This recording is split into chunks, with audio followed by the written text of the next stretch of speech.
فاكر أول مرة ركبت فيها عربية وعديت على طريق صحراوي طويل ملهوش آخر، والجو كان حر جدا. عايزك تتخيل إن الطريق ده مش في أي حتة، ده في قلب ليبيا، أكبر بلد في أفريقيا من ناحية المساحة، وأكتر من 1,700,000 كيلومتر. بلد نصها صحراء والنص التاني تاريخ متخبي ورا الرمال.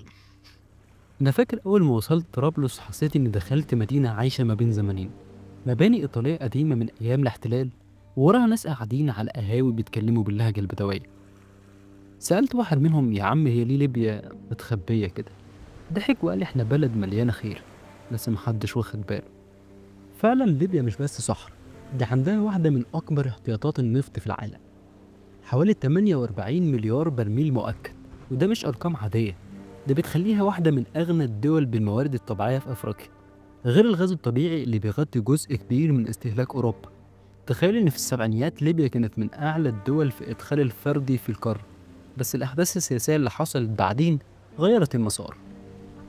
الغريب بقى إن وسط الصحراء في ليبيا في مدن رومانية كاملة مدفونة زي لبادة الكبرى وسبارتا، أما لو نزلت الجنوب فهتلاقي واحد دغصمس سموها لولاية الصحراء، بيوت بيضة وأزقة ضيقة وتراث معماري بيفكرنا بالعصور اللي فات.